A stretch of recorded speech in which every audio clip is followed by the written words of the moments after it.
What's up, everybody? Tonight we got a special edition of Death Metal Podcast. How's it going, everybody? Been jamming out Cadaveric Incubator all day. Stoked on today's podcast. All right. What's up, brother? Human Brisket. I was just sending you a package today, Human Brisket. So we have some of the members of Cadaveric Incubator chilling too. But we basically pre-recorded the interview with those guys. But we do have Anati here. And we'll probably have Jua in a minute. But we're going to start playing the interview, and then we'll flick it off and talk to these guys too, because it's late in Finland. So we purposely did the interview like off live, you know what I mean? That way it would be easier to show it in case these guys were sleeping or whatever. What's up, DJ Hellhammer? What's up, Wade Capode? What's up, everybody? Cropsy Maniac? All the loyal death metal podcast maniacs. So yeah, we're here with an Anati, and Jua was just live with me on Instagram Live. Just we were talking about Baratharum, and he was hanging out with the guy from Urn. How you doing, my man? Same old, same old. Same old, same old. And you guys, Same as a week ago when we did the interview, man. So yeah, how's it going, Jua? What's up? All right, so these are the guys from Cadaveric Incubator live right now, but what we're going to be showing tonight is a previously recorded Cadaveric Incubator video. So if these guys want to hang out for a little while and talk, I'll shut it off occasionally. Maybe we could comment a little bit about it, or, you know what I mean, a little bit. What's up, brother? How's it going, No Balone? What's up, Tabajo? Hey, Necron. So yeah, these guys are in Finland, so basically we did a previously recorded interview where we went over the history of Cadaveric Incubator, as well as some of their previous bands like Slugathor, and a couple things like this, you know, like this band right here, or Excrement, which Anati was in, and you know, so I have to, and this was an early band of Jua, right? So we're going to talk about it in the interview, though. So I'm going to run the interview if I could find it. I'm not even high yet. Let's see here. All right, here we go. So I'm going to take these guys off screen, but what's up, Death Metal Podcast?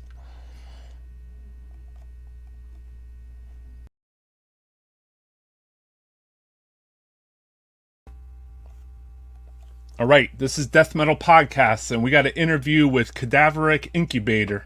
This is my man for a long time. I remember meeting him at the Maryland Death Fest, and we were partying in a room at like 4 a.m., drinking like probably like 200 beers, and we were even driving like a large like a luggage rack cart down the hallway. Like we were so drunk, and there was like a person on it. So I know this guy for a very long time. Also linked up with him at the Obscene Fest, but I couldn't find his car in the morning because we were going to go to the Czech Republic and I was going to take a flight home. But anyway, so we have my man Anati. Am I saying it correct? From Cadaveric Incubator and many other bands, and we're going to talk about those in a minute. So come in, and I have to say I don't remember any of those events what you just described, man. Oh, no, you don't remember that? There was like that. Yeah. It was like a hotel party, and you and I were there. Yeah, so we were pretty fucked up. I was pretty fucked up too. Pretty sure about that for sure, man. Yeah. So through your own through your own history, we can actually go back a little bit. Or no, actually, we could talk about the newest release for Cadaveric Incubator was right. Recorded pretty recently. That would be this. Oh, it's many years ago already, but that's our latest full length. Yeah, Nightmare Necropolis. It came out like 2 years ago, I guess so. But we couldn't do much about it because of the fucking COVID times and the usual bullshit everybody knows. Yeah. So And this was this was recorded like 2-3 years ago. We actually recorded that. Now, when I think about it, we recorded that while it was the COVID bullshit happening. So it must be like 2020, because that allowed us to have a lot of time to do some things instead of playing shows or shit like that, you know. Yeah, so you're from Helsinki, right? Oh, yeah. Okay. And obviously there's a long heritage of Helsinki death metal, which a lot of old bands, I'm sure that you probably drew influence from some old Helsinki death metal bands. Did you used to go to like the old like shows and the early day stuff? Well, yeah, I'm from Helsinki, but not originally. Okay. But now, of course, I've lived bigger part of my life here. That's correct, you know. But back in the 90s, you know, when the good shit was happening, then I lived in the countryside. Okay. Back in those times, but I did come here occasionally to see some shows and like this. But it's not. I have to say, it was not a lot of bands, you know. When I speak about like the old death metal bands, they were mostly not from Helsinki. Right. So I would say most of the bands were like from the other smaller towns around. Usually, like the shows were not happening here for sure. They were more they were happening in smaller towns. Smaller towns in some kind of youth centers and shit like that. Of course, there's people and shit like that happening in Helsinki too, but it was not some kind of center for these things. Okay.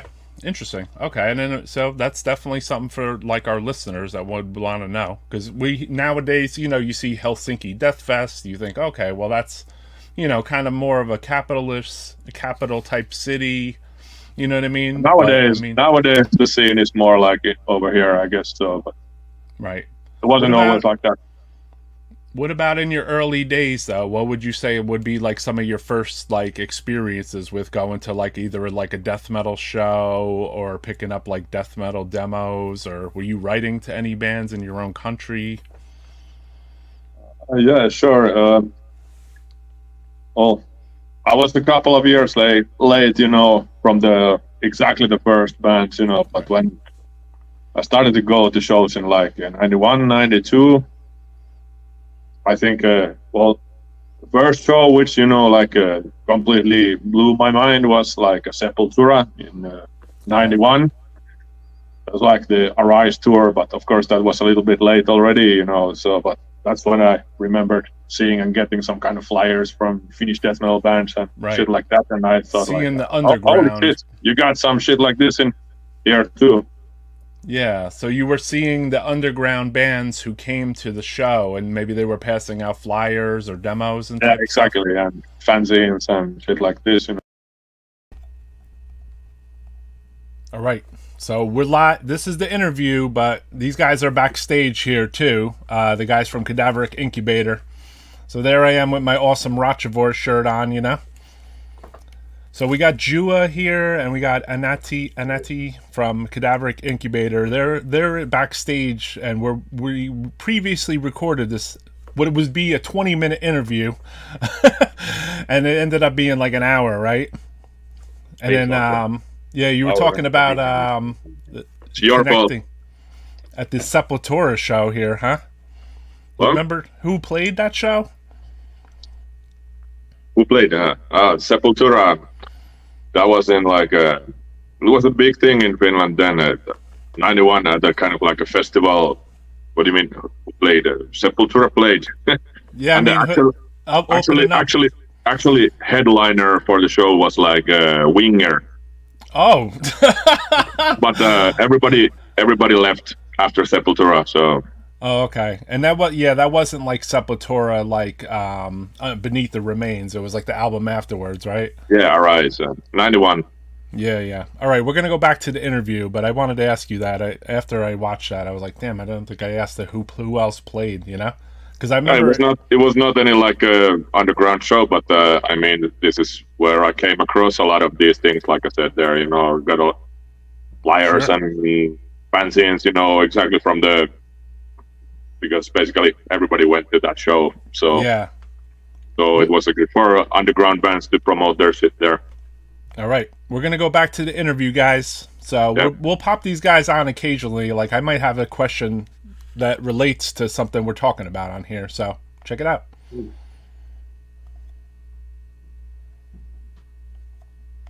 Sorry. Very cool.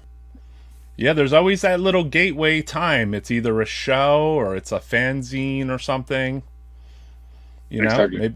maybe like a fanzine you had seen before this, even before the show. Yeah, and I saw, like around 91, 92, I saw. I'm from completely like a hillbilly village, in the countryside of Finland. But in those times, I used to come a lot to one of the towns here, Lahti, in the south of Finland, who had pretty cool bands, like Necropsy and Unburied and that kind of shit. So I used to go here to like record shops and see all these flyers, of the bands, and picked up some fanzines. And what were the record shops? It wasn't like Comeback Records, right? What? It wasn't like Comeback Records, right? No, that was in Turku. Okay, that was in Turku.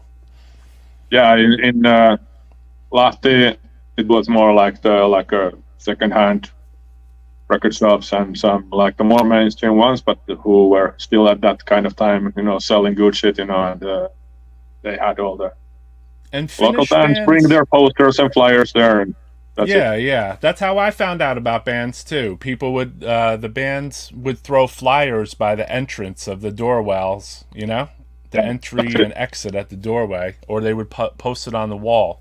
And then we would find out about the underground shows from that, or they would, tape something to the window or something, Yeah. And I would buy demos because like they were half the price of like the other releases.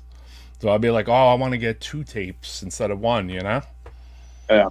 So I was very quick to like, maybe get a demo. I put like the ads. Put like the ads of all kind of shit, like you're searching for band members.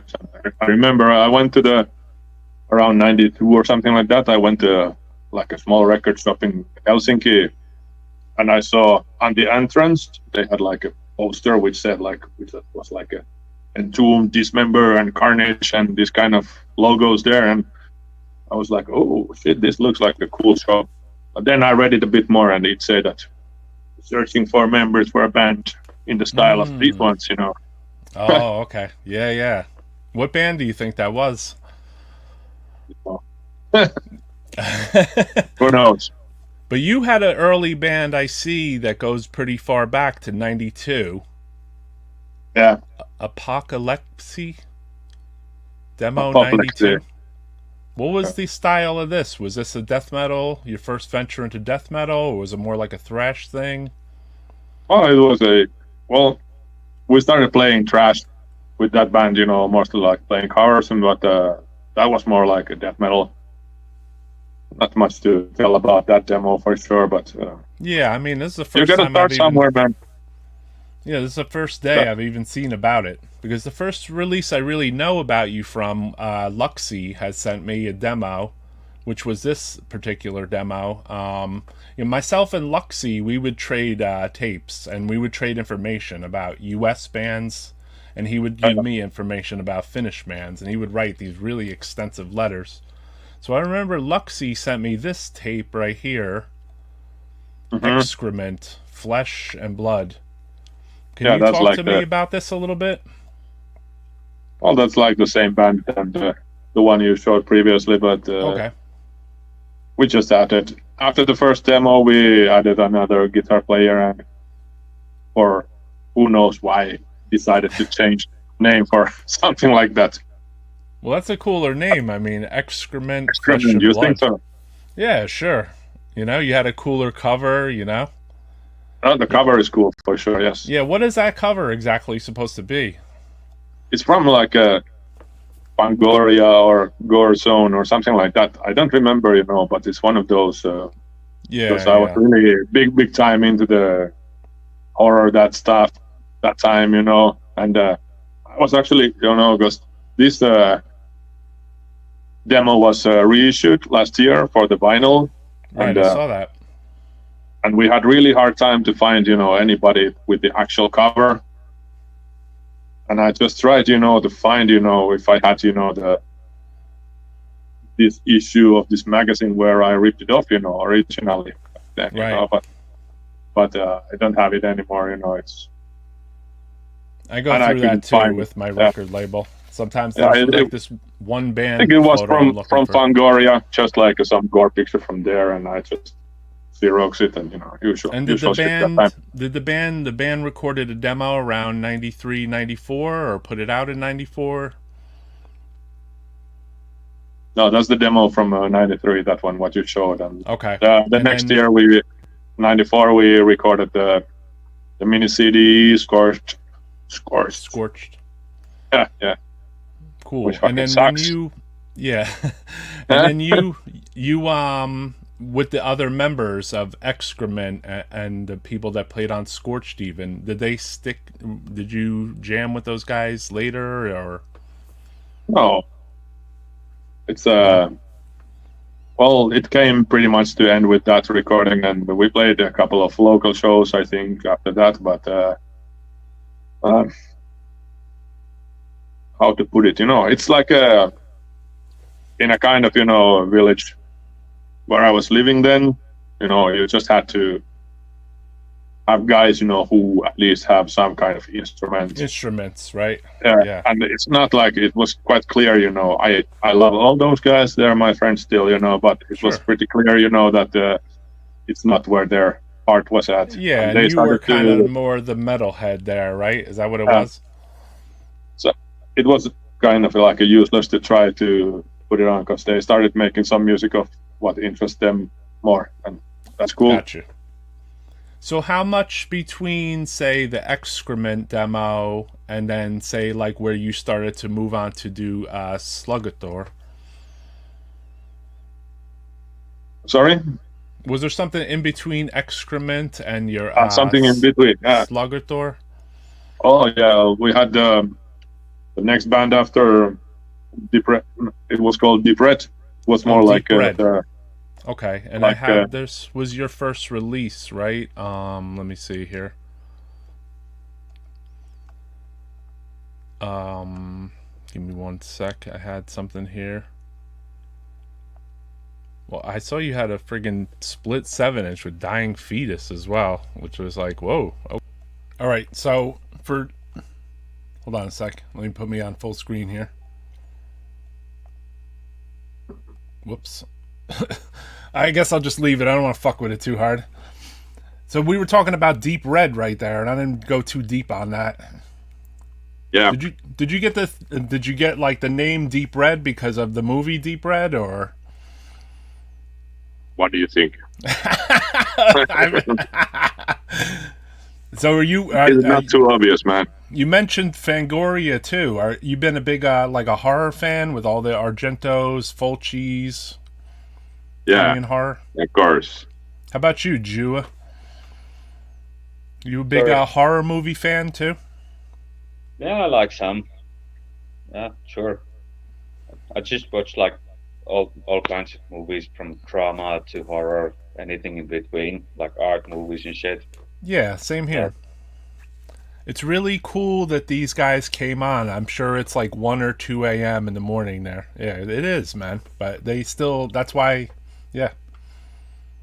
They're night owls. Like 2:19 a.m. 2:19 a.m. in Finland. But we're going to get back to the interview. But yeah, did you want to say anything about Deep Red? Because I was a little lost on this one. I probably fumbling hard on this part. Comes to my mind now when you ask about that name, So we put out just, like it was just like a couple of demos we had made, and then we got like under the name Deep Red, and then we got somebody. You have like some kind of like a gothic band or something called Deep Red in the States. Oh. And we had some like a fucking threatening, message on email, they're sending so fucking that you can meet these many days, to remove all your content in the internet, in year 2000, or we're gonna sue your ass and like that, I got without going too much into detail, I just happened to know at that time, just by accident, I knew some kind of, like a high class lawyer from New York through some friend of friend and like that, and I just asked them to write some fucking bullshit back write then. Something to the band and I like, told you. them, that's it. If you want to fuck with us, don't ever write to me. Just write to my lawyer in the New York City and like that. And I never heard back from them again. So you just are like, okay. You commanded that name. They're like, you can't use that name. You're like, fuck you. Yeah, of course. Just bullshitting also, but it worked. So. Yeah. And also, DJ Hellhammer, you're saying to play the interview afterwards or interview them afterwards. The thing is, it's 2 a.m. in Finland. If these guys want to leave, I'm not going to hold them down like that. It's cool that they're on in general, right? I appreciate you guys. So we're going to get back to the interview, though. But yeah, if I'm fumbling the deep red shit, you'll understand why. Right. So. Wait a second. What was the first deep red release? It was we started playing, I think, 98, and we made the first we made 2 demos in 99. Yeah. Right. And then I seen this. Like, was this put out like in 2002? You had a split 7-inch with Dying Fetus? Yeah, it was made after the first full-length album. It was that, like Relapse or something? Yeah. Cool. So I guess maybe you sent your demo of Deep Red to Relapse, and you're like, "Hey, we want." Oh, it's the band. It's the band. Dying Fetus. They released our first full-length album. Oh. I think it was in 2000. Oh, that's right. That's right. Yeah. They had their own label back then, Blunt Force Records. Right. And, that's right. That's where I first heard you guys. That's where I first heard Deep Red, Mm. And I didn't know you were in forgot that. about it. Yeah, and I didn't know you were in Deep Red, though. I had the Excrement demo, which I didn't really know. I didn't know you personally until we got together and partied that time, But you know what I mean? Like, as time went on, obviously, I got to hear more about, Slugathor. And then, somehow, I think we more connected through like the show situation, which that's how I've met a lot of people actually, Yeah, of course. So it's like, and I actually wrote you somewhere in the 90s. I don't remember exactly when, but yeah.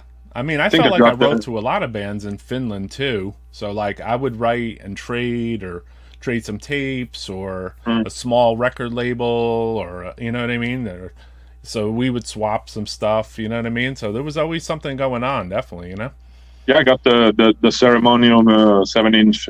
I forgot if I got it from you or from some dude from the band, but... Yeah, probably from me. Yeah. I was very heavy on sending that to people because I wanted to get like demos. Like I was like a very extreme tape trader in a way. So like I would send a 7-inch...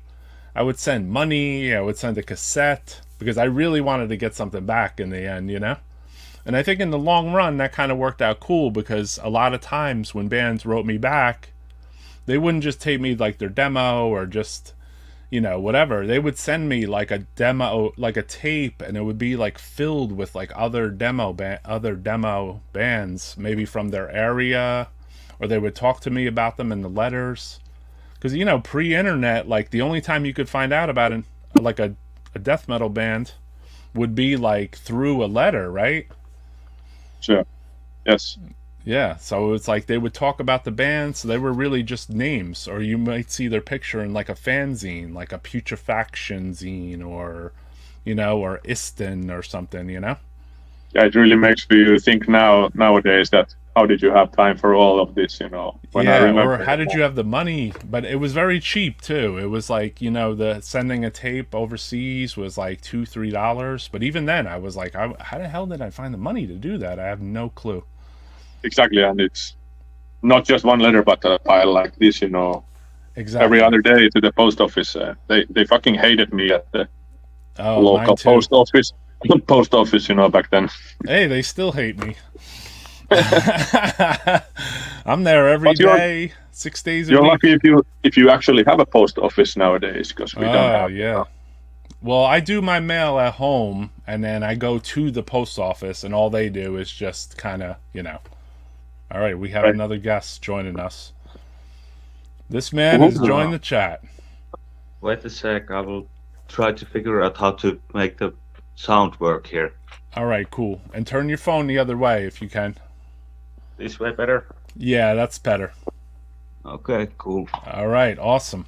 So we got an addition. So we got 2/3 of Cadaveric Incubator. That's right. So there's 3 members total, right? Mm-hmm. Very sick. And the also, third one is probably sleeping. Gotcha. So. And also, we should go through your history too. You were in some early bands, like let's see here. This goes back all the way to '97. Were you more like? How did you get into like? Were you more into like the black metal stuff or death metal stuff? Because you showed me an old band called Freezing Moon. This is from '97, a black metal band.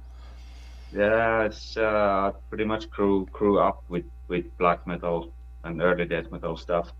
Right. Some heavy metal, of course, but yeah, I think black metal has been the main thing for me always.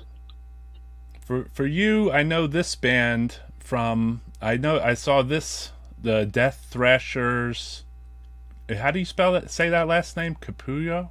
Kuopio.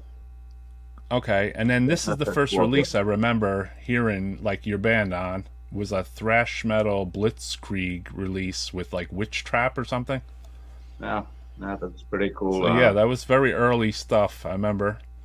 Like I was just speaking with him about like I would write to like Finnish bands and then the labels and then we would do trades and then like we would talk about like things through like the letters that like or see things in fanzines, but they were just words, like they'd be like, hey, there's this new band, they're called Torso Fuck, you know what I mean? But you actually had not heard that stuff. Or even we had gone back and talked about like excrement, like Luxy had sent me this early in the days, maybe in like '94 when I was trading with Luxy. Where did you kind of step into being into like death metal and black metal and stuff? Like, he just left. He's like, I left. Sorry, dude, I had to pick up a beer. No, it's cool, man. Death metal podcast's all about drinking beers. But I was going to ask you, where did you come in? Like, where did you get into first? Like, find like your death metal side or black metal side at a show, zines, through friends? Yeah, I think black metal probably when I saw Baratrum live back in '93 for the first time. That was something that totally changed my way to enjoy music and changed my world. Oh, that's cool. Earlier, maybe like 91, 90, something like that, I heard early Sepultura, Morbid Angel, stuff like that. Some Finnish bands like Demolish, maybe. And I gotta ask you both of you guys a question. In Finland, right, doesn't the government subsidize like bands and stuff or rehearsal rooms or something? No. That's Sweden. Oh, that's Sweden only? Yeah. Okay, I wasn't sure if it was Finland and Sweden. So you guys were out on your own. I guess Finland. it's more maybe like some kind of a local thing, but it's because I think now when you mention about it, probably we got around those times when I lived in that small village, in the where I had my first bands going on. I don't think we paid anything for the rehearsal space there, but it's probably just because nobody would have used those anyway. So I don't think it's not some kind of like a general rule here. Right. So what was it like? The government would set up like. So yeah, I want to ask about this part too. So like, so there was just like a youth center where they would like, you could just play instruments or something? Anybody could go there? When we rehearsed, in the village, with excrement back in the day. First that was like it was like a youth center, but it was also like a cinema upstairs, and we got into a lot of trouble rehearsing at the time when somebody wanted to romantically watch Gone with the Wind or something like that. So Right. And then did they have like a recording equipment there? Is that how you guys recorded? Do you have to bring your own stuff in?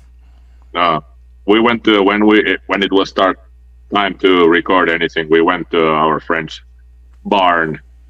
That Apoplexy demo, what you showed me at the beginning, that was recorded literally in a barn. Sick. With a four tracker. We had a 4-tracker in the youth house where we had a practice space, but we didn't know how to use it, so we had to go to friend's place also to record. Yeah. And did you what was the with the Freezing Moon band? Was it just the one demo, or did you guys do any shows or do anything beyond that? We did a few shows. Maybe like 4 or 5 shows or something like that. But that's the only recording, like demo recording. We did record one live show. I should have it on tape somewhere. I don't know where it is hidden, but somewhere here anyway. It's pretty obscure, man. That's we a played, pretty obscure band.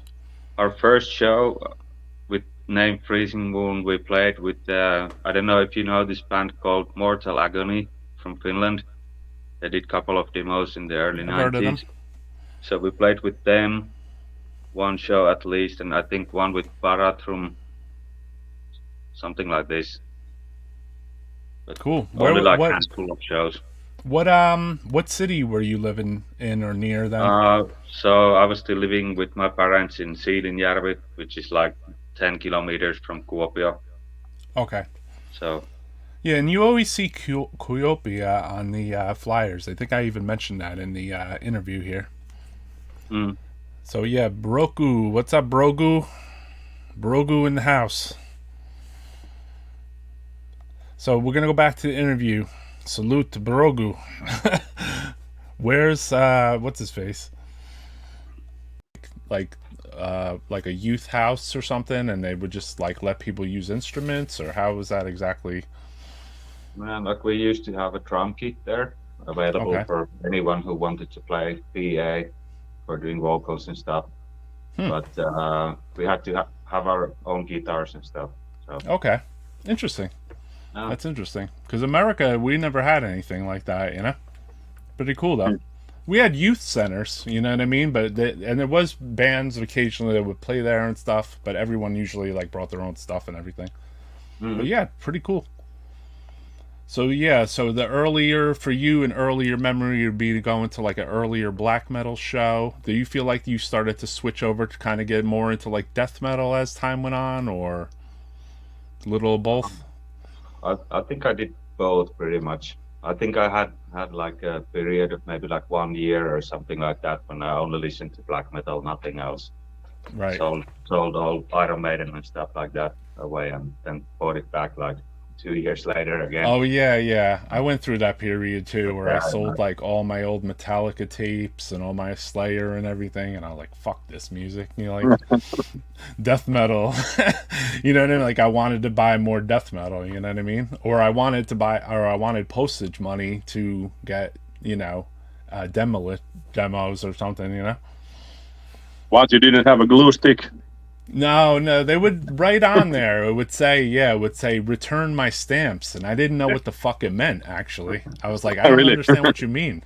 So it was confusing as an American when someone wrote to you and they said, please return my stamps, and I'm thinking, well, I'm not going to write back to you, so like, why am I returning? What am I going to do? Send a whole other fucking letter with your stamps in it?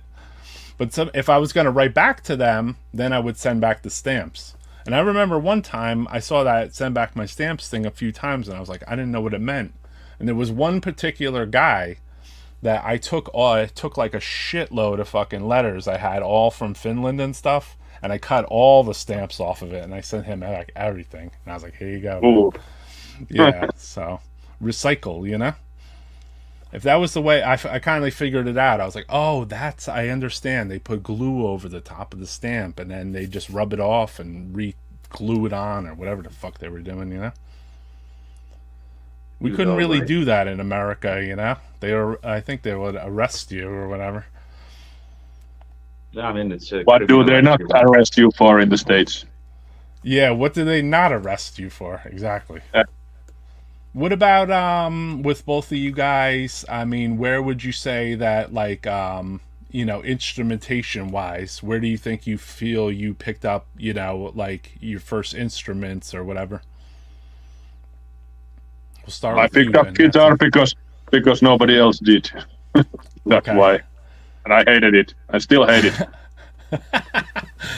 I started with bass guitar myself, so I did some few years of guitar in between, but now back to bass guitar. I don't know. I gotcha. Always felt natural for me. And what about what kind of basses and guitars? What were you guys playing on? Well, I usually use those Epiphone Thunderbirds, and then I have one Rickenbacker bass guitar and Gibson Flying V. Nice. 6-string. Nice Rickenbacker. Those are kind of a very cherished thing too. Mm. Yeah. How about you, Anatti? What were you playing? Guitar? I've just had anything I can afford. I gotcha. And then, but I've been lucky few times to have some cool things, which I still have, So I've got some old. Yeah, the Gibson is good also. With other, back in, say, the early 90s, would you guys unite with other bands and stuff and maybe go out and drink or hang out? That's what happened quite often. Right. So who would some of those bands be? Well, like Trollheimskrot from Kuopio, Ancient Tribe. What else we had there back then? It's most of those guys are nowadays with other bands like Horna or Demilich, Dead Chain. But yeah, it was Kuopio was a small city back then, or it still is. But everyone pretty much knew each other, and we were hanging out every weekend, drinking beer and. Right, and I would see that name on the flyers too for having the earlier shows. Mm. So yeah. Yeah, I didn't have much, like I told you, I in the early 90s I lived in a very distant small town, village, and there was not really anybody to hang out with, Right. Except for the closest band was from around the same area, kind of a 1 hour away, was Carnifex. Okay. So I knew those dudes, and we met at sometimes, at some kind of boozing things and other places, and those were the death metal guys for me, and that's pretty. Right. It's pretty cool that now their drummer, who these dudes I considered the gods back then, but their drummer now plays with us in Cadaveric, so. Pretty much perfect. It's weird how, life goes very full circle like this, especially in the metal scene, right? So at some point, though, obviously you started doing Slugathor. Yeah, it was in around the same time, when I played with Hubred. So maybe 1 year or 2 years later, when Slugathor was formed. I mean, they were forming pretty much the same time, and a year later, maybe their original lineup, something happened with that, so they asked me to play the guitar for them. So, okay, I've been with them a very long time, also. And what was the first release, Slugathor, that you were on, or whatever? I was on I don't know. We made some demo or something after the two first EPs, what they had. It was a little bit strange, my history with Slugathor, because I only play on their like third full length and onwards from that. But I was like a member, before that also. It was just like I was not around. I was away somewhere while they were recording the first two albums. So their third full length? This one right here? that's the first one. That's the first one. Okay. Yeah. And this is this is like a demo compilation, right?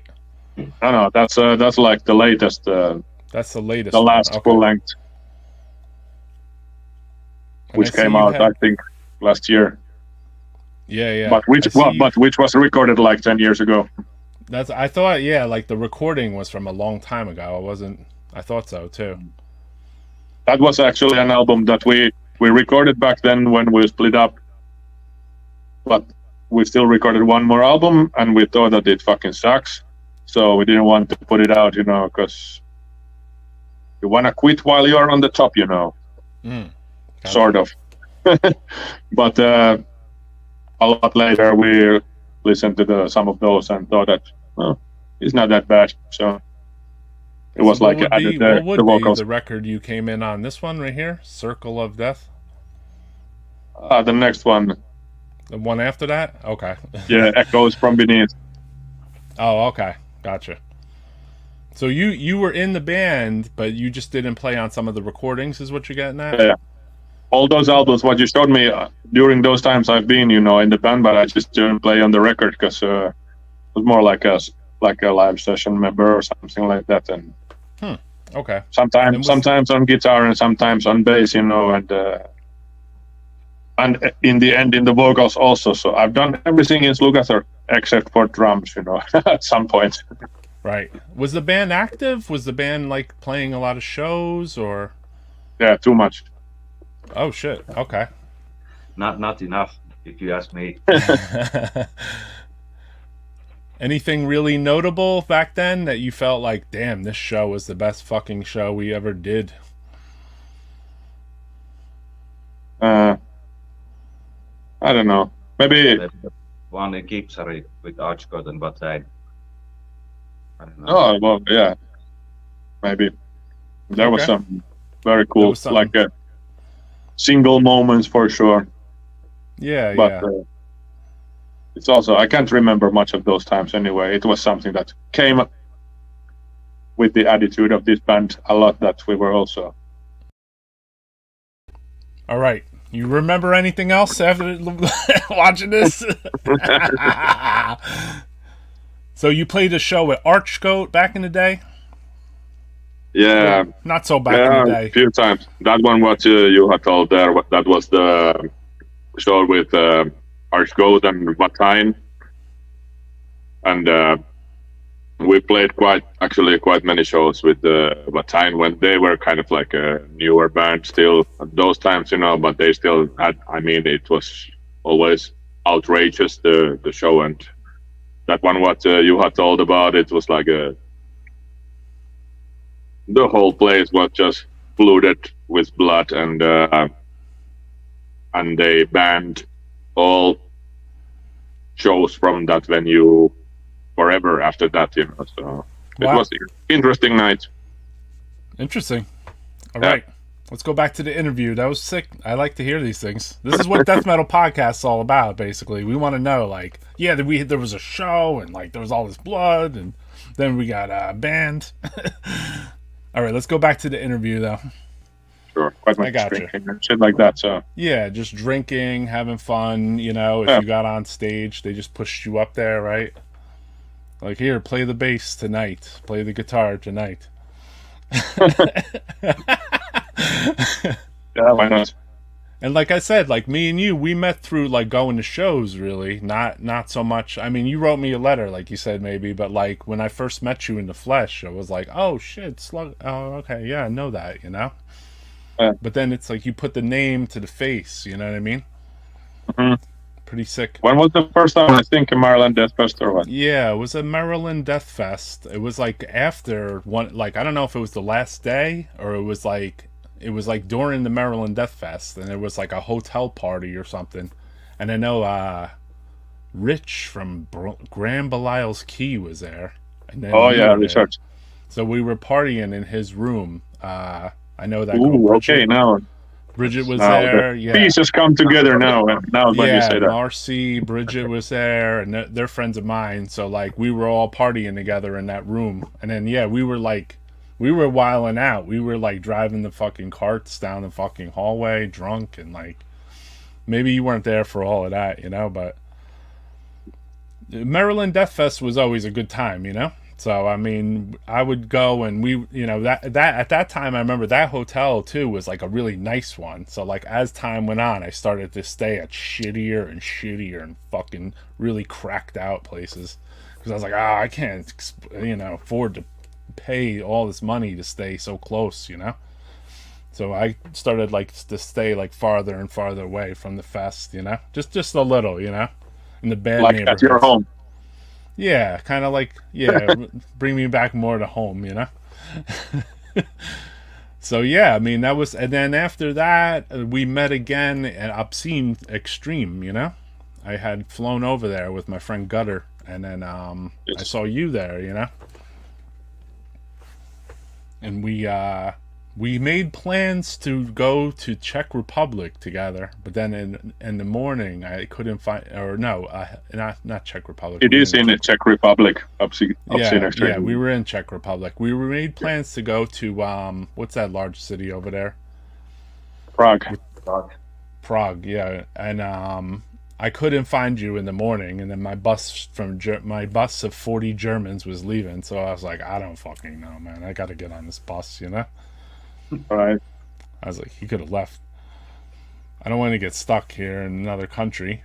I didn't have any plans though, because like I'm very spontaneous. So even when I was flying to Europe, my only two motions were to fly into Germany, where I had got picked up by this girl Danny from Wermelskirchen, and then I went over by that club over Danny there. From Revenge Productions or what? No, it was Danny. It was a girl. She married Timo from Mucopurulent, actually. All right. So she picked me up, me and my friend, and then we were right by like that the NRW like club there. And she lived like right next to it basically. But she picked us up, and then I met up with a bunch of dudes from a band called Catatone. And then I got on a bus trip with Lemmy and the bartender from that bar, or NRW or whatever. And I met a lot of German bands and then we took a long ass fucking bus trip to Czech Republic at Obscene Fest, and it was cool, my friend and myself, we were probably like the only English speaking, but everyone else like understood and spoke it mostly, so it was kind of cool for me, Right. It was my first and only time to Europe, and my plan was just get there, try to get to the fest, get home. And then we flew home from Amsterdam. But I ended up taking a train from like Frankfurt to Amsterdam, and it took like days. It sucked. I was like, fuck, I should have flown, So I should have hooked up with you basically and went to Prague, Right. Big mistakes. Sometimes you make mistakes, but I got to see a lot of the Amsterdam countryside. When you guys, both of you guys, like in Europe and in general, like you can go through like multiple countries and play like different shows in different countries and stuff. Have you guys done that a lot? Not too much. No? I mean, not too much. Antti has done it a bit more than I am, but right. Would you say it's that's like, because Finland is a little further? We are a little bit, behind. It's always a little bit problem to leave from here, because we are surrounded by the sea. Right, that's everywhere. What I mean. It's just a little further than say living in the mainland or Germany. It's not the same thing, but once you get there, it's pretty easy to go around into Central Europe. Right. Any good memories of something you did out there? Well, those trips are very alcohol fueled usually. So right. But plenty of good memories. a lot yeah, of with fun other anyway. like bands and stuff, or Well, like it was fun last year with Phantasmacore from Chile. We did that small European tour with them. That was a lot of fun. Cool. Anything you guys want to add to this part? Because you definitely, I was dying on this. I'm like, did you guys play with any bands or play any shows? You're like, yeah. And he said it was very alcohol fueled, so I'm thinking you don't even remember who you toured with. Well, thing is, like, I actually haven't been touring a lot, so Okay. Antti has done that more. Yeah. What about you in that situation? You guys toured around Europe a little bit? A little bit and a few times, but I don't know. Nothing really worth mentioning. Seriously. Okay.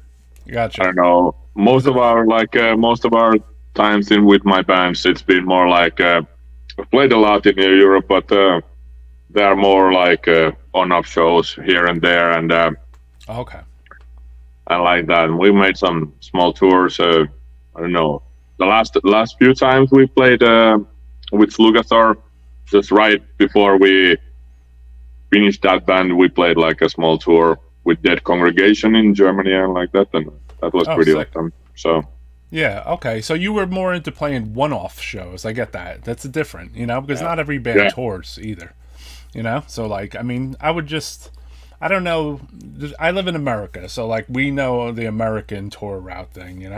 People come, they play New York always, then they book a show in New Jersey because it's close.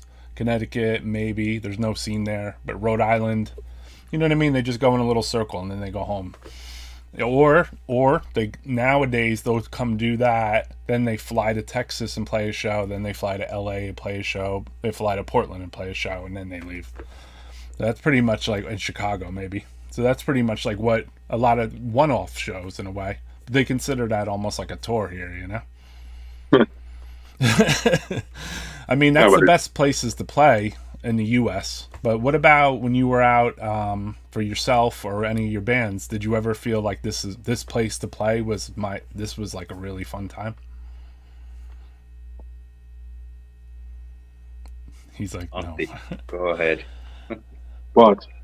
What do you think? Like the best? Can you say again? Sorry, I missed that. Sorry, I'm a little baked. I was asking. I don't even know what the fuck I was asking. You played some you played some shows with Dead Congregation now, and then I was asking, like what the fuck was I asking? Yeah, but like we're not really that kind of people much, like it's not. I'm not longing for any kind of tour life, It's I like a 1 week run, something like that is cool. Okay. And nowadays, of course, because well, I can't speak for all of us, but there is other, other things in life as well. So I can't fucking be away for several weeks, So we need to look for some cool things and do a week or so somewhere. That's cool, but I don't want to fucking go anywhere. I don't want to go anywhere for a month or two. I'm in the same scenario as you. Go ahead, Jua. Huh? I was going to say, I'm in the same scenario as you guys. Like, I never go anywhere. Like, I'm like, I can't leave here because my business is running, I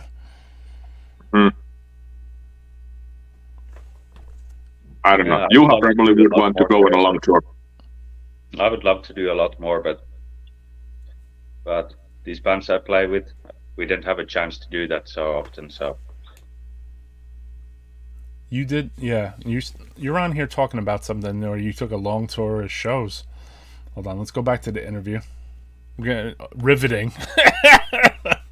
Hey man, these guys are stimulating. Thank you.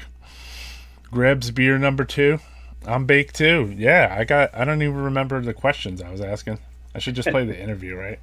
And to notice the band I can't get over because I seeing myself twice I know. on the screen. Sorry about that. It is a little fucking weird. general, like with Cadaveric Incubator. I mean, well, stuff was coming out back in the day. You had like this, which was a split with Fester Day. Yeah. That was a little bit older, right? And then as time went on, like this. That's with Axe Slaughter. Axe Slaughter. And then you started to use the same artist, Tony, right? Yeah, the Axe Slaughter split artist by Tony Yeah. Hetoma.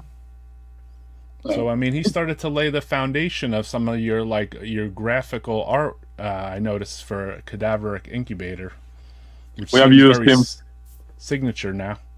We have used him for some EP releases, but also we have another like signature artist for the full length albums. Okay. Which is like Tommy from Slugathor, who made all the covers and artwork for Slugathor, and I think as long as he is willing to do something for us, then we will use him for the full albums, which is completely different than from Tony. But I think it's cool to make some difference between like smaller releases and the full albums. For sure. Absolutely. Yeah, and I mean, you guys have definitely great art. I mean, this one really struck me. Well, I didn't talk about this one. What's this thing right here? This Torso is like a single. That's an song for the compilation track. For one album years ago. The art doesn't have anything to do with that. This artwork is from the same session that was made for the last album. Oh, that's the. Oh, I have that comp actually. Death Metal Power from Beyond. I have that. Wow. Yes. HGDP. Yeah, that's a US label. Okay. And then, I mean, are you guys? Do you feel? I saw when you go through and you see like some kind of biography type bullshit, like it says the band was, kind of influenced by like Carcass, Repulsion, Autopsy. So a lot of US, UK, the early earache stuff. Would you say that's like your main? Well, it's true. And I don't know. Those are for this band the main influence, like Repulsion and old Carcass and Autopsy. Right. And then of course some Finnish stuff like Sysma and like this. Right. Was the band always a 3-piece or? Yes. Always the power trio, like Motorhead. That's the best. Venom. Cadaveric We don't like people. We don't like people. So. Hey, I understand. I'd like to maybe make the sound a little bit heavier and have like maybe some proper lead guitar player like that. But I don't know. I don't care because I don't want to have more people in the band at the moment. It's cool because I'm playing with 2 friends of mine that we get along good. So why break it? No, I understand. And also, you probably could get more shows, like foreign and stuff, if you have less members. You know what I mean? If you have 5 members, yeah, like there's going to be less chance of you getting more shows. But if you have 3 members, then there's going to be more, they'll be like, oh, there's only 3 guys, So, in a weird way, it actually has its own little perk, Yeah, and if you think about all the coolest bands were like the Power Trio, Yeah, Venom. Motorhead, Venom, Sodom, shit like this, Sodom. Hell yeah. And then I saw that this cover kind of struck me out too, like because it came out like right around like Christmas time, I guess. You had done a 7-inch with a split with Untergang or Untergang. Crazy cover. When Antti told me about that release, like that there's plans about this EP, and I was like, no fucking way, we're not gonna do that. but it turned out great. Yeah, and the timing was really good, and visually, like it was like, oh shit, this is like very interesting. There was, I mean, there was like a time period from what like 2007 to 2014 where band was inactive, or maybe I'm thinking of. Oh yeah. Well, with Cadaveric, yes. I mean, until we first formed out, like in 2004, but it lasted only like 2 years. So most of the time, we have been like non-existing. We started the band again in 2014, and this is like what I consider when we started for real. I gotcha. So I don't know. Next year, 2024, we're gonna have like some kind of anniversary year, but I don't know what to celebrate. It's like 10 years or 20. I'm not really sure. Gotcha. I mean, it's cool that I saw that you guys were going to be maybe playing the Metal Threat in 2024. Yes. Yeah. That's awesome. And I saw see you there, maybe. At Metal Threat. We have a photo I really together liked the somewhere. festival this year, so happy to get back there and play a show. Yeah, it was cool. Time there. That was a really sick fest. Like the lineup was very underground and a little more intimate than your Maryland Death Fest type, festival. Absolutely. So it was cool. Like for me especially because I feel like I've seen a lot of bands. You know what I mean? So I go to a Maryland Death Fest and they'll have 70 bands, but like I've seen 30 of them already. You know what I mean? Whereas like the Metal Threat, it was the opposite. It was like, there's like 15 or 20 bands on here I have not saw, So very impressive as far as like, the lineup and everything. And looks good already with Kabir, Nocturnal, bands like this. So yeah, it looks pretty sick. Disaster. Yeah, Disaster. I mean, I'm looking forward to seeing Disaster. And then you guys had a split. I don't know if I have the cover here. Let's see, I might even put it in here. Let me see if I have it handy here. You did a split with Dopey from Machitazo's newer band, Leprophiliac. Yeah, that's a nice one. Yeah, that's pretty sick cover.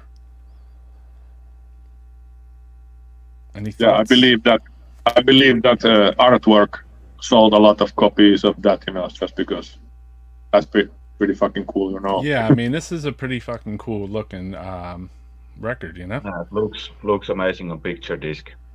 Definitely, dude. But then now, nowadays, like you said, some of the stuff you recorded was more or less older, right? This is an older release, right? But reissued? But that's the first album from, I don't remember, 2017 or something like that. Okay. But this was kind of more issued like later down the line, kind of? The reissue, I think they made, Bangers made another print of that maybe a couple of years ago. Mm. And with this being the newest release, though, right? Yes. Yeah, well, the latest full length. And then anything that you want to talk about to the Death Metal Podcast watchers? Maybe some upcoming stuff or splits, or you going to do another full length, or? We have been working on a bunch of smaller releases, but things have been like postponed for a while. So we try to record some stuff next weekend, actually. Okay, cool. There's like probably mini LP and maybe a couple of split 7-inchers or something like that. We'll see how it turns out. Do you guys use the same recording studio when you record, or you go around, or you found a spot you like, or? Most of the time the same guy, and I don't know. We'll see. Yeah. If he wants to record with us in future too, then probably we will. But I don't know. We'll see. Maybe some things will clear out next week, and when we will go finish some recordings that we started like a year ago or something like that. So, oh, okay, I got sometimes life gets on the way. Yeah, life gets in the way of a lot of things. I mean, I know that as running a record label because sometimes I'll work on something for like an extended period of time and then I'll kind of put it down and start working on some other releases. And then next thing you know, I'm like, oh shit, I've been working on this for 4 fucking years, you know? It's not like we are in some hurry anywhere. Yeah, same. I'm not in a hurry.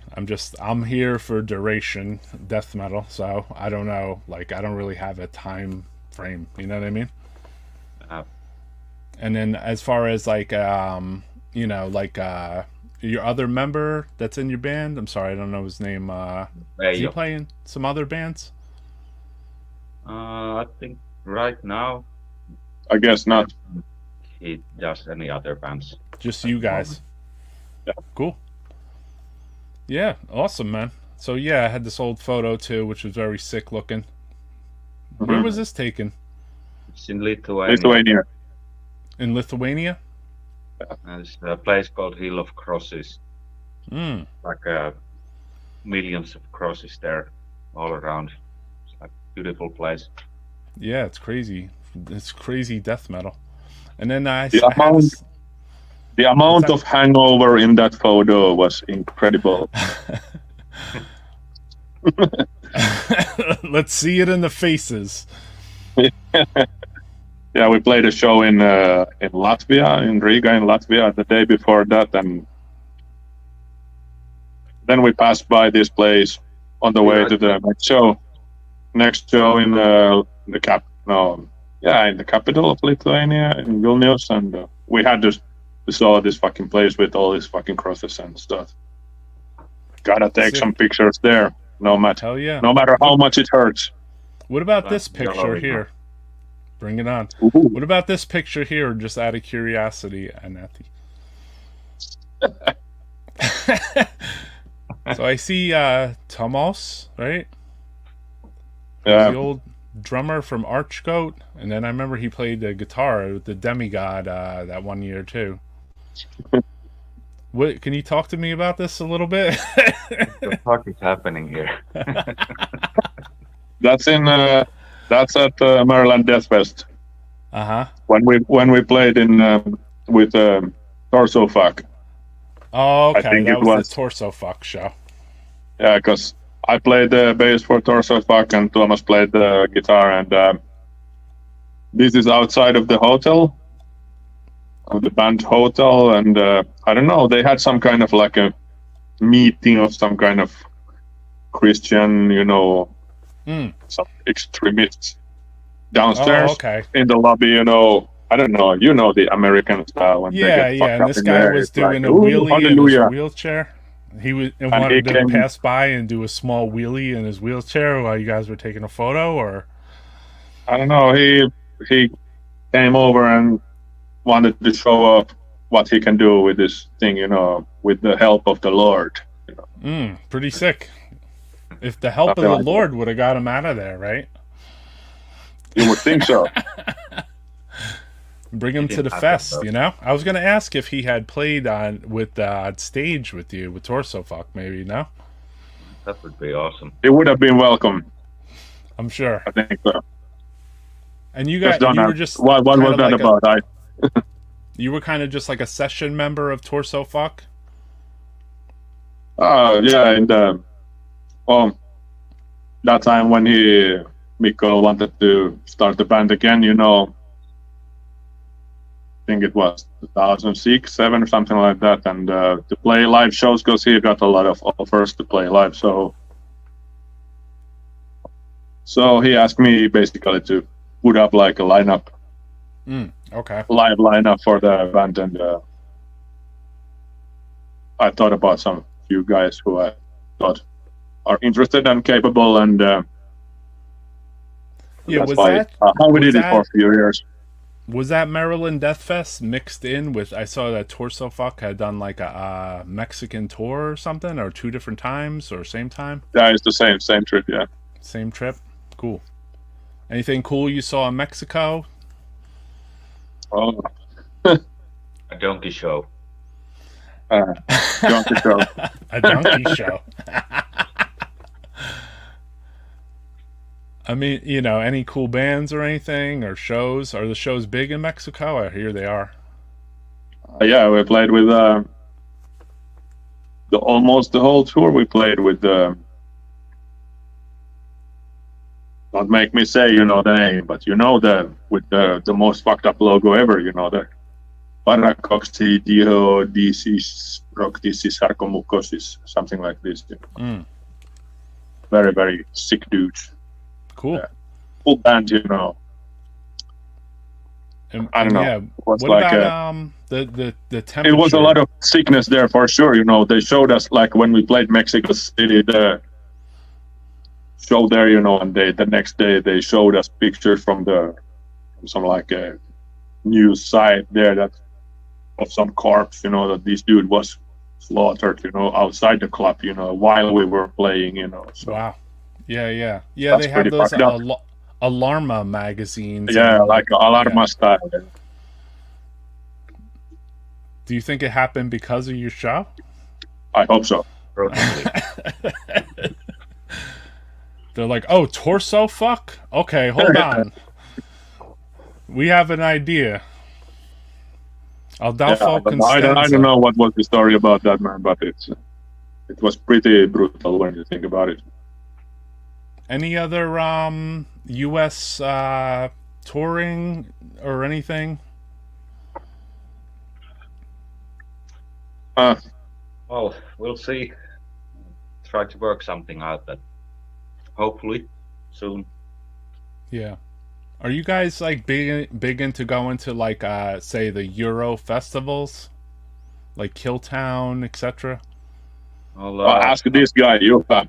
He goes to all of them. But I think I've been there like pretty much every year since 2013. So okay, you're I more the like festival goer. Huh? You're more like the festival goer, the show goer guy. Yeah, it's like last year I think I did like 19 different festivals. Like Wow, holy all fuck! around Europe, like Romania, Germany, Holland, Belgium, Sweden. Like, it's like shitloads. Yeah, I mean, there seems like there's a lot going on over there. Yeah, so a lot of festivals. Like, any difference for you for like a small club show or a small tour thing versus like a festival? I don't know. I think I enjoy like smaller club shows more, but also those like small festivals, like let's say Old Grave in Romania or Trash Nightmare in Czech Republic last year was pretty awesome. It's a small club, but maybe like 200-300 people packed in, and I like that kind of thing more than bigger festivals.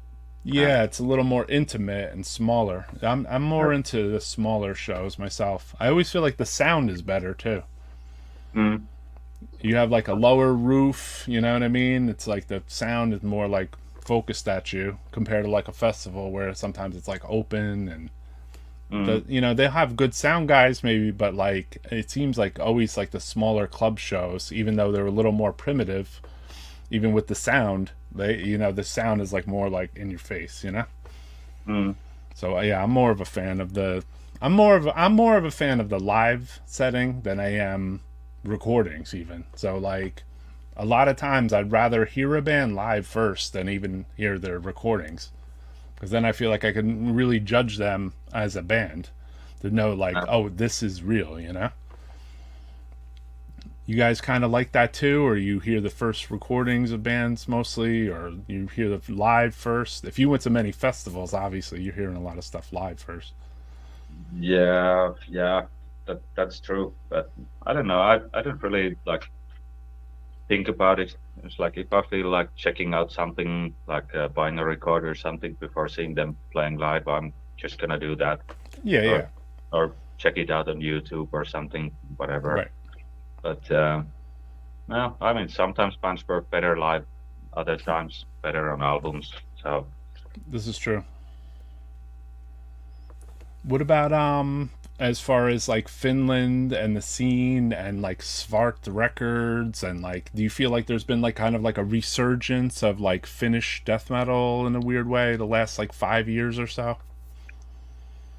Well, there is surely like a lot of like new bands with really like young dudes playing and pretty good ones, actually Right. nowadays, which is kind of surprising, but it's very, very cool thing. I think so too. Yeah. And even old bands become like more known again, let's say, like 20, 25 years later. Because for a long time, like no one was really talking about Zizma, or no one was talking about Demigod or Sentenced or anybody really, But now you have like books and you have like, you have reissues of old Disgrace stuff, and you have Ripikulu, if I'm saying it right, coming back and doing shows. You know what I mean? Mm. And then one of you guys played in Lantern too, right? Yeah, I do. Yeah, you still do? Yeah, it's a bit complicated. I mean, people get confused about that. I've been in the live lineup since day one, but Okay. I skipped the third album because Kimmo writes all the bass lines, and like I live 350 kilometers away from them. I So I gotcha. figured like Kimmo does all that, so he could just record it. It's much easier, convenient to do it that way.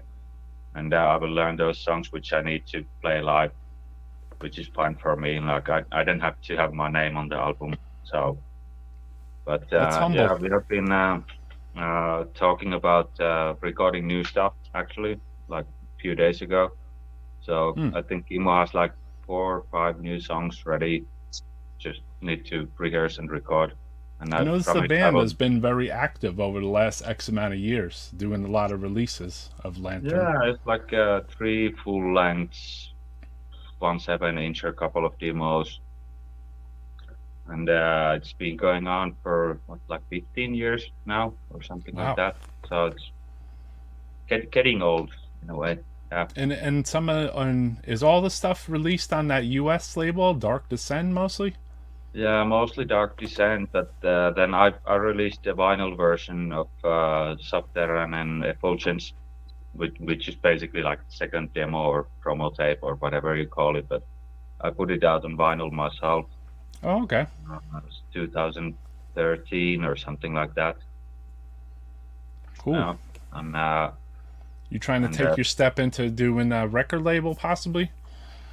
no, it was a drunken promise for Kimmo, the main guy of the band. I promised to do it on vinyl if I ever have the money to do it. And I sold my old flat in Kuopio, got some extra money from that, and I called him right away. And like, I have the money now, so let's do it. Right.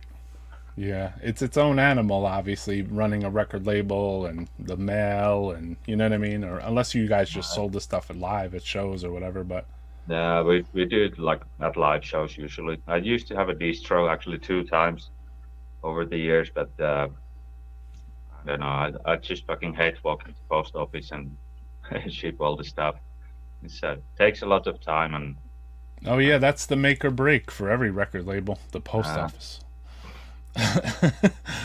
And yeah, the time if you have like other jobs, or because I guess I'm assuming you guys work like regular jobs. You're not well, full-time right now- musicians, right? no, absolutely not. Not making money with music. I mean, most death metal and black metal guys are not, There are some exceptions, but that's not There are us. some. Yeah. And what do you see like as far as like do you see something coming out of Finland, or something that you want to share like with other like watchers of this fucking show, that you're like, hey, check this band out, or this project we're gonna do, or this label or something? Oh, well, there's like plenty of cool bands going around here. So, well, I've always wanna support Flame. Flame. Everyone, please check them out. It's cool black thrash stuff.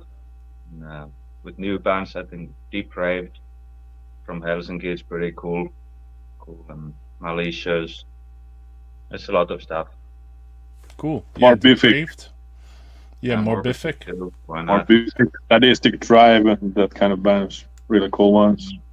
Yeah, Sadistic Drive, definitely. I was just playing Depraved last night on my live stream. Some live thing of them or whatever, you know. There was some cool video. I think it was from the Finnish fucking death metal, whatever, the Imu throws, that festival or something. Yeah, we played there. Yeah. And you have two different festival things going on. You kind of have the Imu thing, and you have like the Helsinki Death Fest thing going on in Finland. Mm-hmm. And the crowds, a lot of people, a lot of friends, and I think it's usual. The same people. They're all the same people. a lot of same people, but I think Helsinki Death Fest had a bigger audience this year.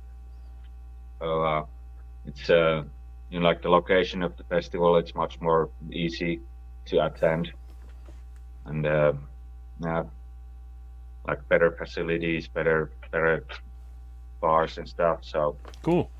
A lot of people go there, but it's also kind of different kind of bands with both of those festivals. More like a brutal death metal thing, right? Yeah, I think so. Not really. No? Do me. Little mix of that and that. It does seem like, yeah, like it's like Imu. He kind of has like more of the old, like he'll try to bring back bands from like the dead, which I don't know how he does, you know? I know him and I had a conversation about Eternal Darkness, and then the next thing you know, Eternal Darkness ended up on that festival. So I thought that was fucking cool, you know? No, that was amazing. Yeah. And yeah, you got to see that, I guess.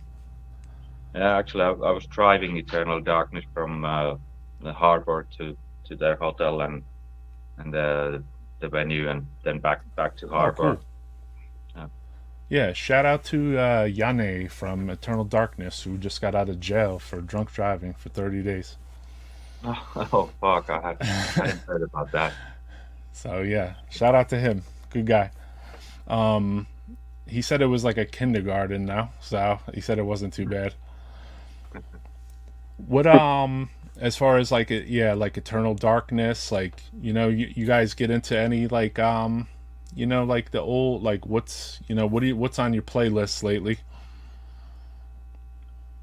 Incantation and the Coffin Shakers. They played a show here last week, and that bought all their discography pretty much.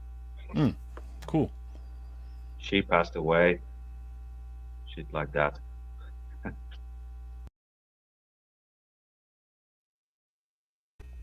All right, I'm gonna bring you back on because we're asking about what your playlist, basically, right? You said Incantation. It's weird to look at yourself double on this, so try not to look at that. So should have been wearing like the same shirt, you know, to make it even more fucking weird. Yeah, that's it can be a little confusing, but I have to just stop it a certain way, you know. But, we'll talk after this because I didn't think you guys would be on. So basically, most of the time, it's hard to touch base with Euro bands because the time differences, you know. But yeah, but we're not normal people when it comes to you know what time of the day we are up. So good, you're like me. That's why. Well, you're like me, man. You know, like that's how I am. I'm more of like a night owl, night bird, vampire. You know, like nighttime person, you know, like I go to sleep. They don't call me Nosferatu for nothing here. They called you Max van Sydow. Wasn't he like in I forget what that horror movie was, right? And it's somebody in the chat. But yeah, so we're gonna get back to the interview. What I was asking though, your playlist, like you didn't say anything, Anati. I don't think you did. What? But you know, this guy said Incantation and Coffin Shakers. Big fan of the Coffin Shakers. That's good shit. Also, I love that. It's also, but I don't listen to them lately because I didn't get my record yet. I ordered that. What Records? If you're watching this, send me my fucking vinyl. Smart.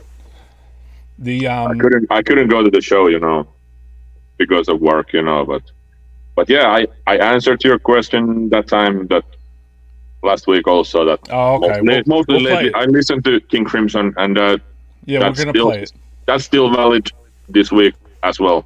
That's on your playlist. Which record? What? Which one of your King Crimson records is your thing? Larynx. Cool. All right, we're going to play this again. I just wanted to step to you guys to ask questions, because sometimes people get put on the spot. It's like, yo, what are you listening to? Where you go? You're kind of or who's your friend? Who are your friends' bands? Because for me, somebody asks who are you friends with that's in a band? I'm like, you want a fucking 70-page fucking encyclopedia? You know what I mean? It's just there's so many names that come to my head immediately, and then I'm just, it's just or very generalized questions people. I have to say, I can specify more that I don't listen to a lot of music at all. I don't have time for that. There's people in bands that are like that, so that's not surprising at all. And it's maybe it's also, I don't know. I have very limited time when I can listen to music in general. I mostly just listen to music at car when I drive around, and right. And at the kind of times, when I try to be creative, like I told you, maybe we are at the moment recording some new tunes. I try to not listen to music because I don't want to be influenced by anything, But if I listen to some King Crimson, then it's not it's gonna influence the Cadaveric Incubator recordings, anything, or the last time when we recorded the last album, Nightmare Necropolis. I only just listened to Leonard Skinner that time. I don't think you can hear that on the record, so no. That's why it sounds so good. Yeah, probably. Tuesday's gone. So yeah, you're not alone listening to King Crimson. Yeah, I'm not. I mean, I listen to that too. Leprophiliac, Cadaveric Incubator, but I hate picture discs. Yeah, the photo of that shit is crazy. I think it's still on. I think everybody hates those, but it's a pretty one. This one's a nice one. This is pretty dope. Pretty brutal. So, all right, we're going to play back the video, just not to get the Death Metal Podcast watchers confused. We'll try to run it out from here. Right. And then if you guys can chill and talk, then we'll let the questioners or whoever wants to chit-chat. All right, so I'm going to play this shit. What about you, Anati? One on my playlist. Any bands you've been listening to lately or new releases? Oh. I'm also just listening lately to King Crimson, so it's maybe not something too exciting for this show. King Crimson? I mean, for me it is. I understand that, though. I mean, I listen to a lot of stuff that's not, exciting for this show, too. But I just talk about this shit on this fucking show, basically, I don't know. Sometimes I think I should do another fucking show because all the other music I listen to, Also, all the horror movies I watch and stuff, you know what I mean? So this one has been on heavy rotation lately. Pentacle? Yeah. Is that their new record? Spectre of the Eight Ropes? 8 Ropes. That's amazing. Oh, that's pretty sick. Yeah, Juanes? Yeah, Juanes. Yeah, I met him at Maryland Death Fest. Very cool guy. He's killer dude. What label put that one out? Iron Pegasus. And I think Headsplit Records did tape version. Oh shit, I gotta get that. Yeah. I mean, it's hard to it's like now I say with my record label, I feel like I need to start again to bridge the gap of the distribution of foreign stuff in the US, you know what I mean? So you guys, I mean, obviously you have a US label that put out your stuff, which is Hells or whatever. But it's like for all the smaller and underground labels, for a long time I didn't really want to trade with them or deal with them not because the postage, but more because the bands they were putting out were like not really that great in my opinion. There was like 3 or 4 sick bands, but then there was like 25 fucking shitty bands, and I didn't want to trade for a bunch of garbage. But now I'm like, I'm going to try to, distribute and have more, foreign bands and good bands I like. So, so when you show me like a Pentacle or you show me something like that, I'm like, like who put that? And I want to know who put that out, because that seems like something that I would want to distribute. You know what I mean? That's a killer one. Split. Yeah. Well, they've always been pretty consistent. You know what I mean? I don't know if they were putting out stuff with Merciless or they were putting out stuff with Iron Pegasus or something, right? That was one of the reasons I actually quit distro stuff and the label thing. Like I wanted to trade with labels to my releases, and everyone was like, no trades, not gonna happen. Like you need to buy no trades. Yeah. So I figured. Well, it goes both ways. Yeah, it goes both ways. It's like it's either no trades or I don't want to trade this format for this, or you know what I mean. So like, for a long time, like. I remember myself, so many years ago when I put out releases, it was like pretty open. Like everyone would trade this for that, it was straight open, But then as time went on, vinyl got bigger. Coming out all the time, so yeah. As vinyl got bigger, it got harder to trade, thing for thing, Here's one that I listened a lot lately, which has more to do with this show, maybe. Oh, definitely. Also from Hesplit, Virulent Remains. Yeah, this is a sick one. Yeah. Fermented Death. I got that on tape. You guys, what do you think about the whole tape thing versus CDs and records? You fan? Pretty cool. So, even though I didn't listen if you like it, then you like it. But I'm not into the tapes anymore since forever already. I've been switching back to the tapes because I noticed that the tapes would be like the cheapest thing of all of it. You know what I mean? Where records, a little tough on the budget. Yeah, it's been cool when we are getting out of hand. It's like insane. It's been very cool, when we have, of course, we have been getting a lot of, copies of like royalty copies of our releases on tapes. When.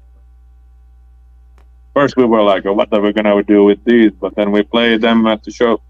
We put them on the table on the shows, and they fly out like. Right. So obviously there is a demand, so that's very cool. Yeah, I guess it's cool for something like that to sell on a show because you can't just put it on your pocket and. Oh yeah, that's true. You could just slip in your pocket versus like a record that you have to carry around the whole fucking show. Or a shirt, and then you get too drunk and you lose the shirt. That's what would happen to me, at least. Or I would break the record over, like, or I would leave it with somebody's booth and then I would never get it again, So, yeah. I don't know. I sold my tapes, like all the original demos, like a long time ago already on eBay and shit like this, and I thought that I made really good money back then, but when I see how it is now, then. Like, nowadays. I know. I should have waited 10 years more. I agree, especially with my shirt collection, because I had sold a lot of shirts, and I some of the shirts I sold for like 30, 40, 50 bucks back then. I was like, woo, 50 bucks. But now I see I'm like that same shirt going for like $300. I'm like, holy fuck, dude, I should have waited.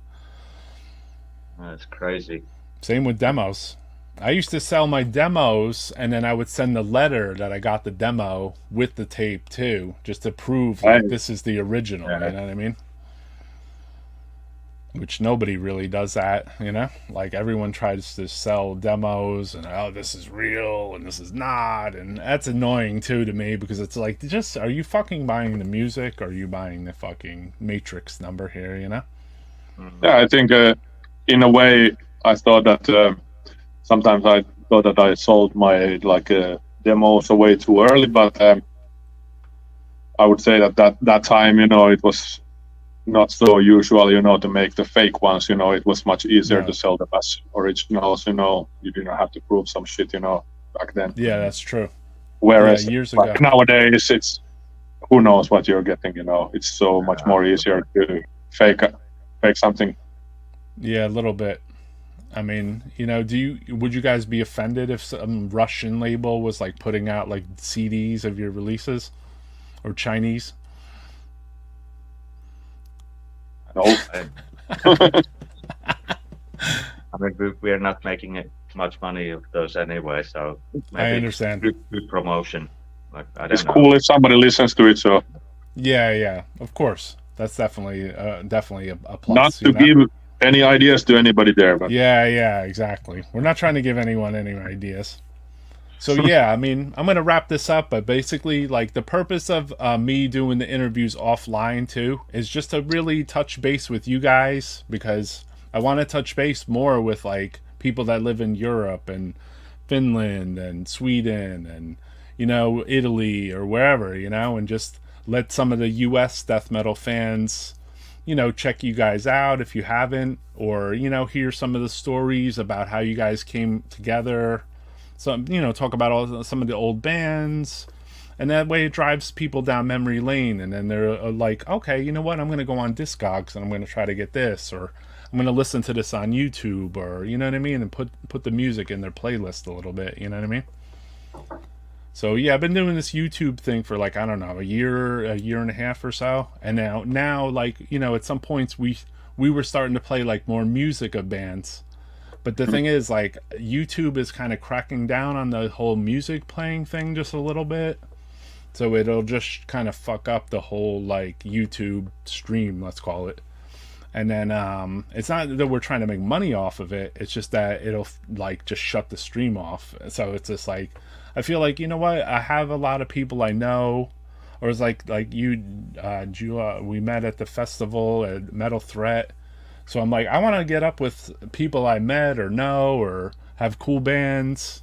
And Natty, I know you for a long time too. And, bring you guys on to the live stream, and then do it, not live though. And then, let people know about you guys or know about your releases. You know what I mean? Try to just spread the word. And we, with my YouTube thing, and there's like a small little community of people that are pretty much watching it like every single week, very religiously, and it just keeps growing and growing and growing. So I want to, just spread the word of death metal, basically. And I always felt that death metal was very like communal, Mm-hmm.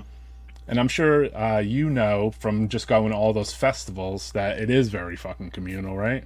It is, absolutely. Yeah, like we drive each other around. You eat lunch with this band this day. You're having some beers with this band over here. You know what I mean?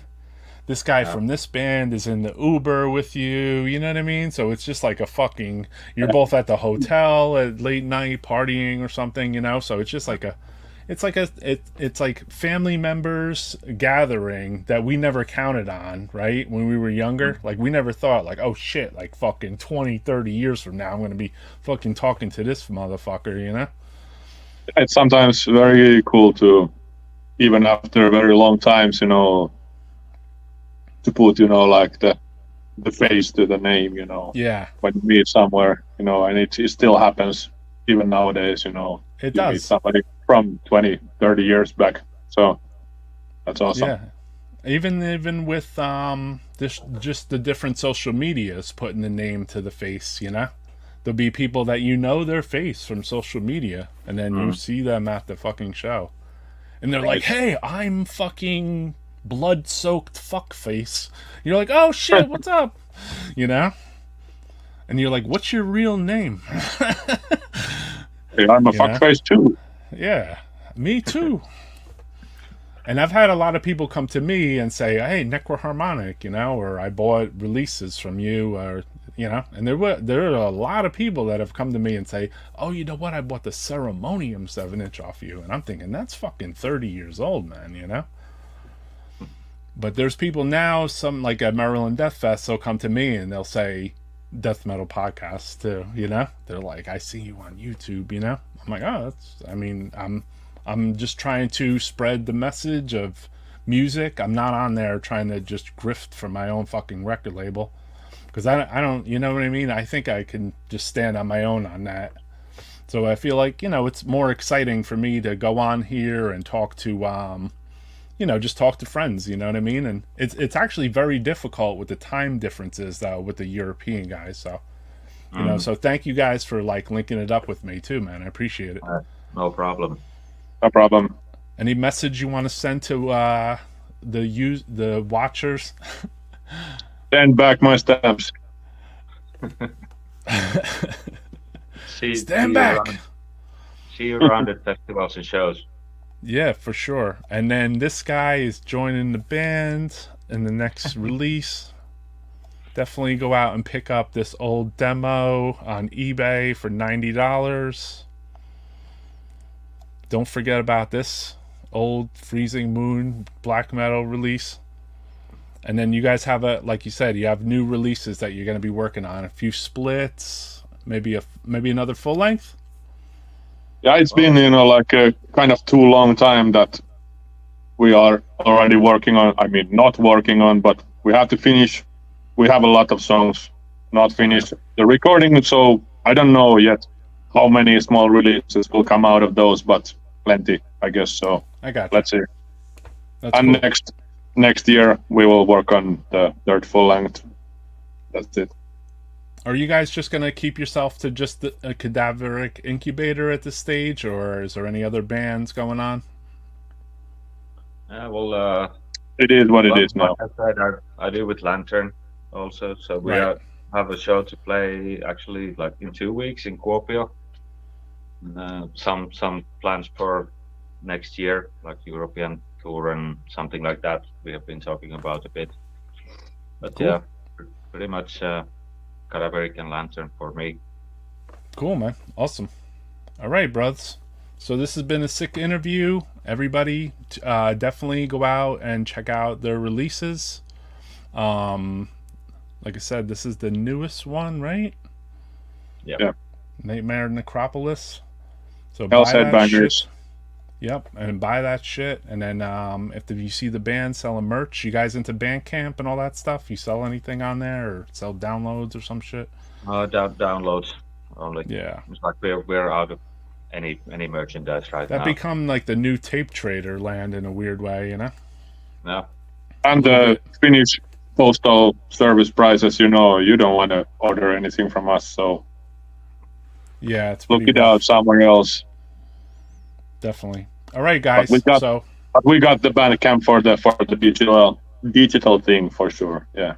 Yeah, and then that gives at least people like a jukebox of stuff they could listen to if they download your stuff. You know what I mean? That's what I use it for. You know what I mean? It becomes like a, like just like a little, this is my shit only on here. And if, I'll buy a tape or something though, and then have, but sometimes I sell that fucking thing too. I'm like, all right, now I got the fucking download too, Little of everything for me. Yeah. So yeah, man, awesome interview. Thank you. I took it a little further than I wanted to. All right, Death Metal Podcast.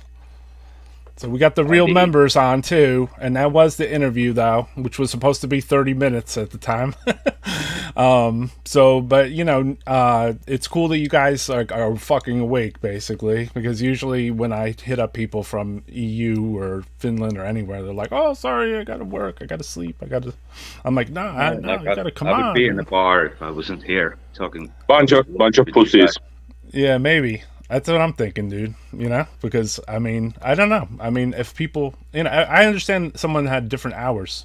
Like I hit up Pat from Hellwitch, and then he said it has to be between like, he said some crazy, like an unnormal number, like from 11 p.m. till 7 a.m.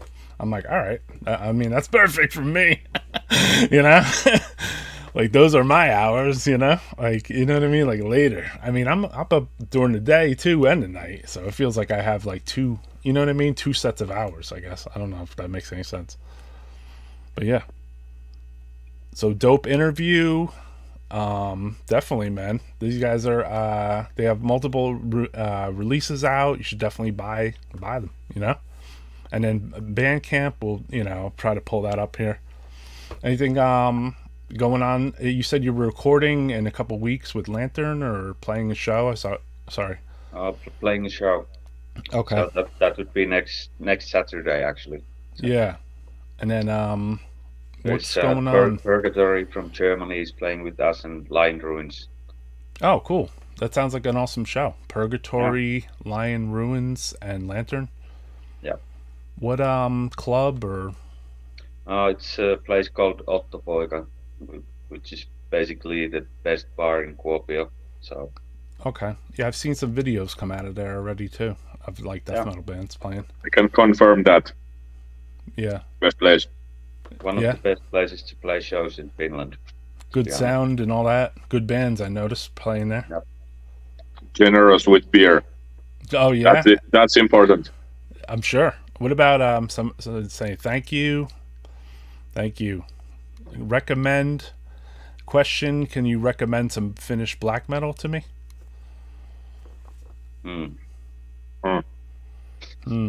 These guys are death metalers. This is Death Metal Podcast. King Crimson, Thank you for sharing the interview. Who wants to listen some recommendations from us, I guess. Yeah, I understand. It's all good. Whatever. Same with me. If someone says, what black metal band you listen to, the first thing I think of is like, something like the first Dark Throne record, not even, like I'm like, oh, Sarcophago, So, I mean, like, I don't want to recommend something that's new, I mean, I do listen to maybe like one or two new black metal bands, but not much. Like I said, in the live setting is where I get to see them mostly. Like at Metal Threat with this guy. That's where I got to see black metal bands play. Because normally I don't really... I mean, I check out a few new ones. Perverted Ceremony is pretty good, And, I don't know, a couple of more of the bestial stuff I like. I don't like that, like, fjord music,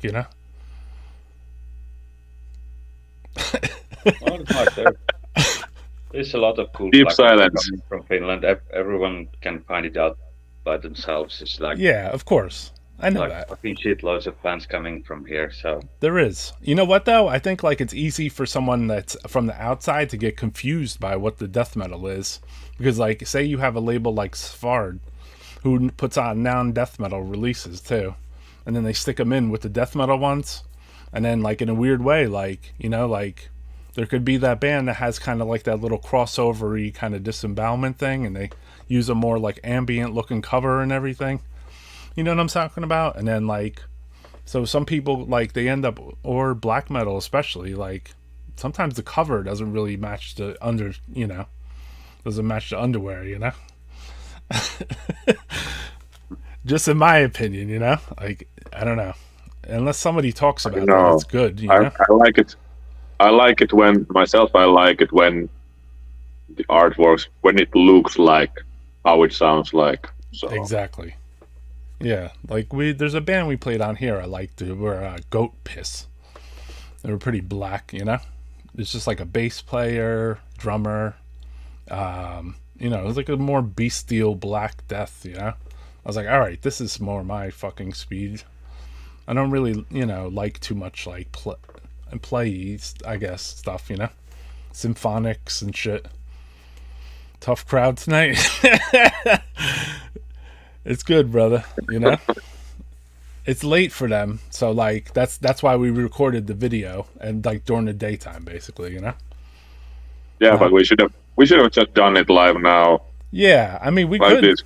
Yeah, it was painful watching that, man. A little for me too. With an interview. So the thing is, I'm trying to switch it up for the channel too. So like I have another stream that where I could turn it on and we could play music and I could talk to you guys on there too. Yeah, but the thing is, that's what I'm going to do next. Basically, that's what everybody should check out. I'm going to end this stream because this was the interview section.